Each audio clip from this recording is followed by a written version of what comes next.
What's up, guys? Your boy TGK here, and today I wanted to talk about the Dallas Cowboys and how I feel about this season and how I feel about just the overall franchise in general moving forward. Now, I know I've done a lot of Cowboys content a couple of years ago. I know my content on the Cowboys has dwindled away and it's just here and there and it's spotty. And I did make that known. I wanted to get away from just making Cowboys content. But, and I did say whenever I wanted to speak on them, I'll speak on them and make a video. Today is one of those days. So let's go ahead and let's jump into my thoughts on the Dallas Cowboys franchise. All right. So a lot of the stuff really just boils down to how I'm seeing the team. And I love the team, right? Hell, there was a stretch there that I made videos on the Cowboys for an entire year. I went to war against Mark Holmes, and gave him crap for the whole Dak Prescott and Tony Romo stuff. And then and I was doing, pregame predictions and all this stuff, man. I enjoyed doing the Cowboys content. It got to a certain point where I started disliking my team because I saw like the moves or the things that they could have done a lot better. And we would run into the same kind of wall that we were running into. And so for me not to lose my fandom, I had to just stop the videos so I could just enjoy the team without feeling the pressure of making videos and without coming off too negative, because I did feel like I was coming off extremely negative on the team. And I know that the perception is I was coming off extremely negative on Dak Prescott, but we'll get to that point in a little bit. Now, this year, going into this current season that just ended for us, I went into it not wanting to shoot videos. I really just wanted to enjoy the season. I just wanted to be a fan. And I did that this year. I was able to watch games. I was able to tune in whenever I wanted to tune in. I was able to enjoy the victories that we had. I was able to go to 2 games this season, one against the New York Giants in the playoff game, which there are vlogs for those 2 games if you get a chance to go back and watch them. But the thing about it was this year I had a lot of fun actually watching the games. Unfortunately, there was like 4 or 5 games that I missed entirely. And for me, it was a breath of fresh air because as I was growing up, I always felt like I had to watch every single moment of the Dallas Cowboys. And maybe some will say you're not a fan because of that. That's fine. I mean, hell, I've been watching it for 32 years, right? I guess we could say I'm not a fan. But I've been watching the Dallas Cowboys my entire life, and they've never been successful. Now, you'll probably say 32 years ago, they won 3 Super Bowls during that time span. I remember the Dallas Cowboys as a young head around 1999, 2000. That's when I remember watching like my first game with my brother and my dad. I guess it was probably against like Detroit Lions or something like that. I remember that. And that's when I became a Dallas Cowboys fan. But ever since then, it was Vinny Testaverde, Chad Hutchinson, Quincy Carter, Drew Henson, Drew Bledsoe, who is it? Rodney Peete. I don't know who else to tell you, but those were my quarterbacks when I was a fan, right? I got to see Emmitt Smith break his record. That was the Cowboys that I became a fan of. It was never because we won all the Super Bowls. Those were the guys that I was a fan of. And I never saw Super Bowls. I never got to see us have success like a lot of the older heads has been able to see. And so for my entire life, I didn't see success until we got Tony Romo. Until Tony Romo started playing. And we had T.O., Jason Witten, Marion Barber, Felix Jones, Julius Jones. All the Joneses, right? Terry Glenn. Who else can I mention, right? Even Flozo Adams, right? Damn, we went from Flozo Adams to Terrence Smith. That's not bad. Anyway, so to get to what I'm eventually going to get to is that I'm a fan of this team, and I've never seen success, right? But every year we go into the season thinking we're about to do something big because Jerry Jones sold us on the fact that we're going to go do something big. And I remember when he hired Bill Parcells. I remember when Bill Parcells put Romo as the quarterback. I remember that time span, and Jerry had a different, it felt like Jerry had a different approach. And we all knew what that was. We knew that we needed a successful team to sell to Arlington, to put the stadium over there, because the stadium got rejected in Dallas, thanks Laura Miller. And so that's why he brought Bill Parcells and actually gave us some semblance of some success. And damn, Bill Parcells did a great job. He developed Tony Romo. I think we had Sean Payton too at that time. Man, imagine if we kept him. So then we go into the Tony Romo years. We go into the consecutive 3 straight seasons of 8-8. And if we didn't have Romo, we probably 2-14 every single season. And then we finally get to that pinnacle of 2014. I mean, we won a playoff game more than 2009 against the Eagles, and then we get to 2014, beat the Lions, and then we're about to face off against the Packers. The Dez no catch, Dez catch, whatever, Dez caught it. And at that point, I felt the whole, heart fluttering, the heart murmurs at that time. You know what I'm saying? Like, we could have beat the damn Packers in Lambeau. And we didn't. Go into the next season, I believe Romo gets hurt. And then 2016, we picked up Zeke. And then now it's like we ready to go. Tony Romo just needed Zeke. And I'm pretty sure that's why we drafted Zeke for Romo. And then the Romo era ended, right? He got hurt. Dak took over. That was the end of the story. And then since Dak has been in there, we've had great teams, man. Especially this year. The 11-1 stretch, the season we just had, and then the playoff year where we beat Seattle in the playoffs, and then went to LA and lost to the Rams. So I kind of gave you an overview of the success that I've seen, and it's not been the success that I'm expecting based on what Jerry Jones tells me.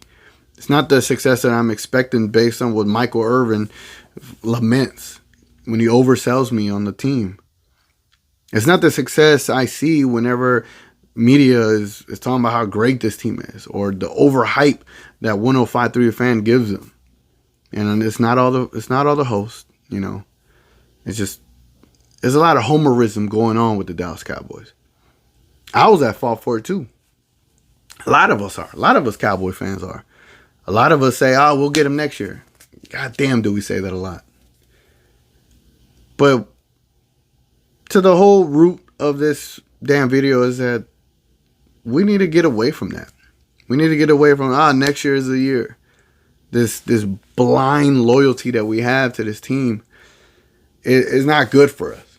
And it's not good for a general manager to be unsuccessful for the last 25 years, 26 years, 27 years. I don't even know. I lost count since the last time we won a Super Bowl.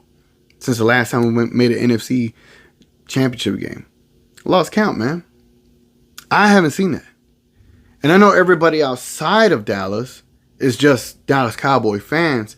But when you live in the city, you're not only a Dallas Cowboy fans, you're probably going to be a Dallas Mavericks fan, a Texas Rangers fan, and a Dallas Stars fan. But ever since I've been watching sports, the Stars, the Dallas Mavericks, and the Texas Rangers have had far more success than the Dallas Cowboys. I have a nephew, 23 or 24 years old, whatever how old he is. He's probably going to give me crap for that. But he is more of a Dallas Mavericks fan because they've actually had success.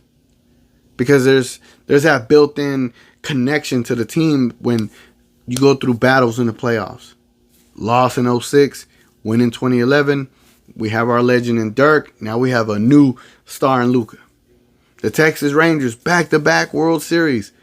Damn near had it. Two opportunities with 2 outs. Didn't get the deal done.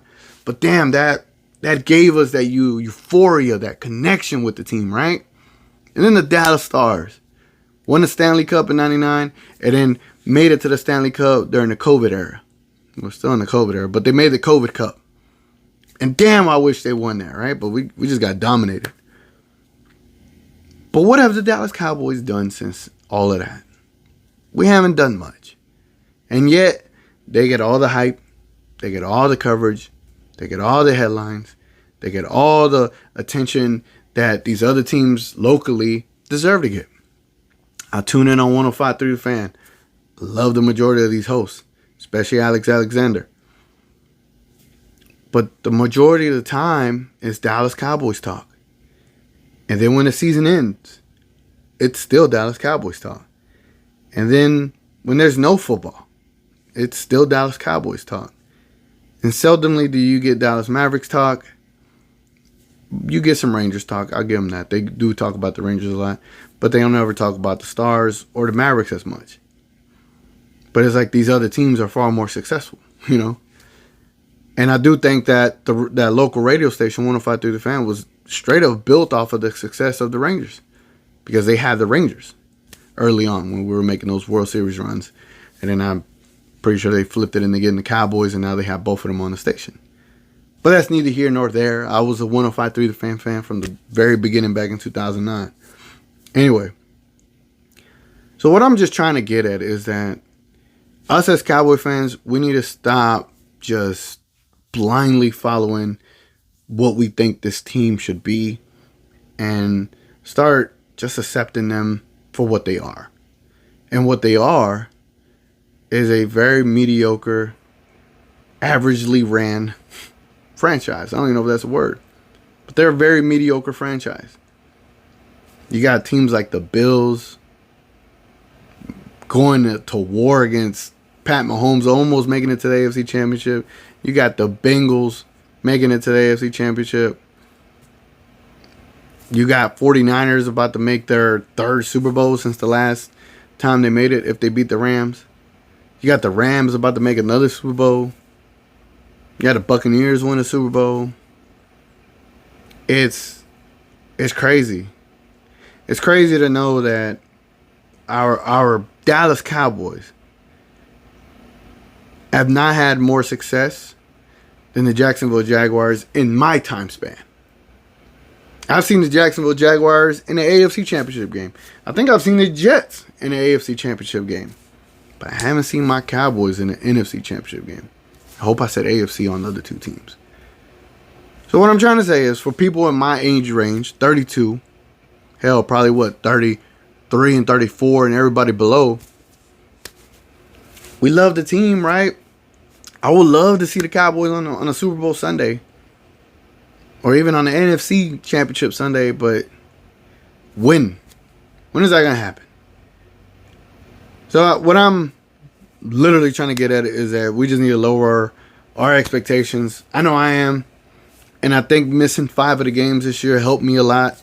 So whenever I went to the playoff game, I enjoyed that playoff game so much. I had so much fun at that playoff game.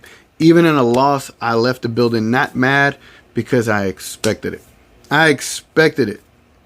Like, I was like, we should beat the 49ers, but we got beat. And I wasn't mad. And what made it even easier to accept is that, like, 50% of the Cowboy fans, us Cowboy fans, exited the building with a whole minute to go on the clock. That told me everything about us and about our franchise. We love to hype us up. People spend money on them. But the majority of people could give a fuck about them. And for us true diehards, it's probably time we need to tailor our expectations. And I'm just speaking for myself. Oh, and I did say I was going to talk about Dak. I mean, Dak, I don't know what issues Dak and Dez and Dak's brother has. Hopefully Dak's brother don't come after me. I do wish Dak could start reading defenses better. I do wish he could start taking more chances. Yeah, not having interceptions is one thing, but damn, in that 49ers game, we needed something. And I know Dak did what he could do. Maybe it was coaching. I don't know what it was, but I just feel like he struggled so much in that game. 3 out of the 4 playoff games he's been in, we've always been down by at least 16 points. We can't keep having that happen in the playoffs. Dak has to come out stronger. Dak's a second half player, from what I've always said in my previous videos. His stats are a little bit inflated because of the second half, where he has to throw nonstop and he's always making these comebacks.